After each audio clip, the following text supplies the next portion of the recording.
Graça e paz a você inscrito aqui no nosso canal Presbítero Pedrosa para mais um vídeo. Então, pessoal, eu fui marcado em um áudio que está relacionado a um filho de um pastor que pertenceu ao Ministério de Madureira, hoje já falecido, e esse filho desabafa falando da história de seu pai enquanto estava no Ministério de Madureira. E pelo que eu pude apurar deste áudio, este fato ocorre nos períodos entre Paulo Leivas Macalão e Manuel Ferreira. Neste áudio, este filho de pastor, completamente frustrado diante de tudo que seu pai viveu, relata com detalhes toda a crueldade praticada pela gestão atual. Tanto Manuel Ferreira quanto seu filho, todos eles com riquezas de detalhes. Este áudio vai mostrar a você. Certo? Então, ouça o áudio, tire suas próprias conclusões. Não se esqueça de se inscrever no canal, ativar as notificações, deixar comentário e compartilhar os nossos vídeos, fazendo com que o nosso trabalho chegue o mais longe possível. Nosso objetivo aqui é mostrar a verdade, nada além da verdade. Amém? Deus abençoe, em nome de Jesus. Pastor João Leite, na época que tinha ficado aqui como pastor, pastor João Leite. Acho que o meu pai que tinha colocado ele aí. Eu não lembro bem se foi meu pai ou se foi o Paulo Leiva. Não sei se era alugado, eu não lembro bem. Era pequenininho. Aí meu pai falou lá em Mogi Guaçu, assim, daqui eu vou lá pra convenção, da convenção encontrar lá com Paulo Leiva, pra ver pra onde vai agora. Aí meu pai foi pra convenção, então lá pro Rio de Janeiro. Aí ficou lá, acho que uns 10, 15 dias lá. Aí voltou, meu pai falou aqui, Paulo Leiva Macalão designou para ir para Campinas, ir para lá, construir lá. E com toda a autoridade que o meu pai tinha, tudo que o meu pai fazia, não precisava nem perguntar pro Paulo Leiva Macalão. O meu pai falava, estava falado. Aí mudamos, viemos aqui para Campinas e...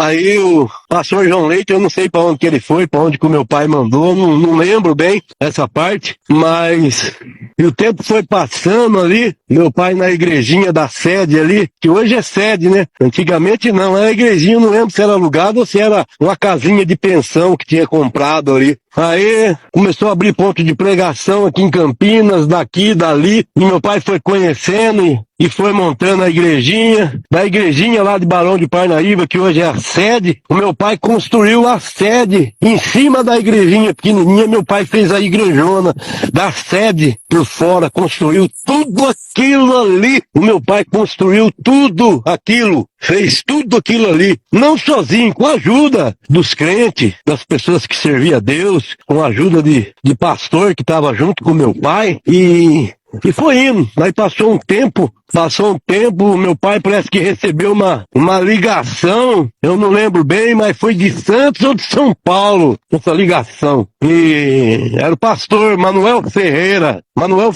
pai do Samuel, pedindo ajuda, estava numa situação ruim, pedindo ajuda pro meu pai, que ele servia a Deus, que ele estava pedindo ajuda, que estava necessitado de ajuda, e naquela época ali, o meu pai mandou ajuda naquela época ali, mandou um caminhão lá da Graneiro na época lá, trouxeram eles aqui pra Campinas aqui, colocou numa casa da igreja aqui, entendeu? Vieram pra cá, aí ficou aqui com a sede pronta. Era muita gente, a sede era lotada demais, tinha banda, equipe de coral, tinha de tudo, a igreja lotada, mas sabe que a igreja lotada não cabia dentro da sede, tanta gente. E o meu pai trouxe esse homem aqui para Campinas, e esse homem falou pro meu pai, já estava tudo esquematizado, ele falou pro meu pai assim, seu José Costa, me coloca no meio desse povo, o senhor vai me ajudar se o senhor colocar no meio desse povo, e eu vou ajudar o senhor, eu conheço da palavra de Deus, eu vou ajudar o senhor, me ajuda, e eu ajudo o senhor. Aí meu pai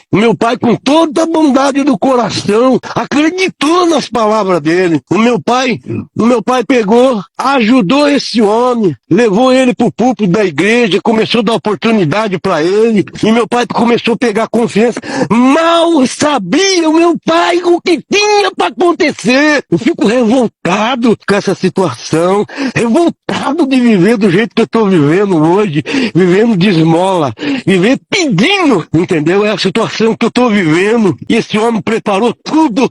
No certo dia, meu pai estava em casa lá, começou a aparecer tudo quanto é crente da igreja. Pastor Zé Costa, nós não quer esse homem manco de uma perna lá na sede, não. Pastor Zé Costa, nós não aceita esse homem. Parece que Deus estava avisando o povo.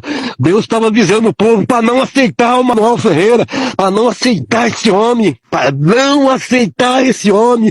Os crentes, os servos, outros pastores que estavam com meu pai, ninguém queria o Manuel Ferreira na igreja. A igreja inteira não queria. E aí foi uma briga lascada. Lascada, o povo não estava querendo ele, Deus estava falando com o povo, fala com o pastor Zé Costa, não cair nessa não, fala pro pastor Zé Costa que é golpe. Aí eu não sei o que aconteceu, eles começaram a perceber que o povo não queria ele lá, aí eu não sei o que aconteceu, eu não sei o que aconteceu, eu não sei o que eles fizeram pro meu pai lá dentro. Eu não sei o que eles fizeram pro meu pai. Eu não sei, eu não posso afirmar o que o Manuel Ferreira fez pro meu pai. Eu não sei se ele amedrontou meu pai.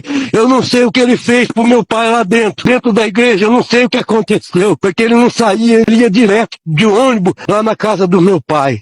Direto, né? Eu não sabia, ninguém sabia o que estava acontecendo.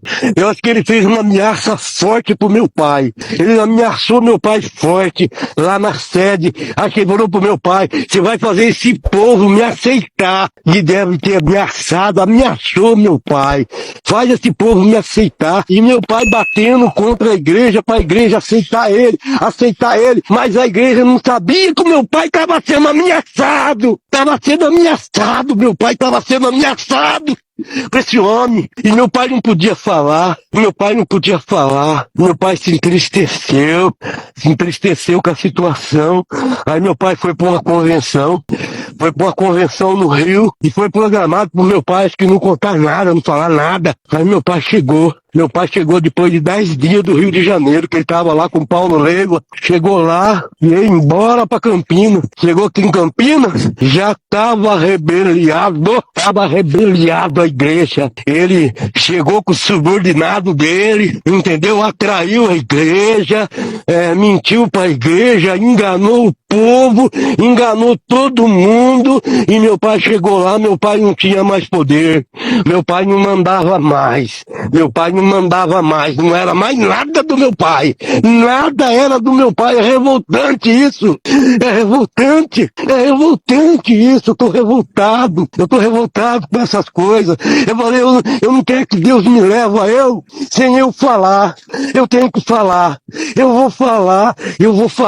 E é tempo de falar. Falei, Senhor, porque isso? O Senhor falou assim, isso é porque o meu povo tá omitindo a verdade. Fala então. E hoje eu tô falando. O que o Manuel Ferreira fez pro meu pai? O que ele fez pro meu pai? Ele fez, judiou do meu pai, tomou a igreja do meu pai. Meu pai adoentou. Não conseguia mais ir pras igrejas, não conseguia mais pregar. Adoentou. Um dia nós chegou em casa lá, falou pro velho, o que tá acontecendo? Ele chamou nós, falou pra nós assim, ó, faça o que vocês tiver que fazer na vida, mas não mexe, fica afastado desse Manuel Ferreira. Não chega perto dele. Só isso que eu peço pra vocês. Siga no caminho de Jesus. Não abandona Jesus, mas se afasta desse homem. Nós se afastamos, nunca mais coloquei o pé na sede. Nunca mais. Aí eu vejo aí ele falar aí. Ele assumiu depois que o Paulo Leiva Macalão morreu. Oh, mentira desgraçada. Isso é uma mentira desgraçada. Isso é uma mentira. É uma mentira. Só quem tá cego, surdo e mudo pra acreditar nessa mentira. Oh, mentira. Oh, mentira. Se o Paulo Leiva Macalão colocou ele, por que ele roubou a igreja do meu pai? Por que ele roubou a igreja em São Paulo, do pastor lá? Por que tomaram o Rio de Janeiro, então? Se ele tinha entrado com o Paulo Leiva Macalão morreu e colocou ele, uma mentira desgraçada, uma mentira terrível. E hoje tem um monte de gente que tá cego dentro da igreja. Samuel enganando todo mundo, passando a perna em todo mundo usando a palavra de Deus. Eles sabem que eles não têm mais salvação. Eles sabem que eles já pecou contra o Espírito Santo. Eles sabem disso. Então, quanto mais eles usufruir de dinheiro, de enganar, mais vai enganar. E tem um monte de gente com dó do Samuel. A esposa morreu. Tadinho do Samuel. Ele parece nos vídeos lá com a carinha de coitado, coitado. Vocês não sabem que essa família fez pro meu pai. Hoje eu olho eu com a sacola na rua. Eu com a sacola na rua com um pouquinho de alimento que eu ganho nas portas dos mercados. Entendeu? Pedindo nas casas, pedindo nos mercados. Eu olho na sacola e falo aqui. A herança que o meu pai me largou. A herança do Paulo Leiva Macalão. A herança da igreja da Madureira aqui. Olha aqui a herança, isso daqui. Olha o que fizeram com meu pai. Hoje eu não tenho onde morar. Eu não tenho onde morar, não tenho nada. Vivo pedindo esmola. Vivo dessa maneira pro meio da rua, sem nada. E saber que eu tenho direito. Eu tenho direito de ajuda de custo. Eu tenho direito de ajuda de custo da Madureira. Eu tenho direito de uma ajuda de uma casa para eles colocar eu. Eu tenho direito de uma alimentação. Eu tenho direito de remédio. Tá ouvindo, Samuel? Tá ouvindo, Samuel? Eu tô falando com você, rapaz. Tô falando com você, rapaz. Seja pelo menos humano, rapaz.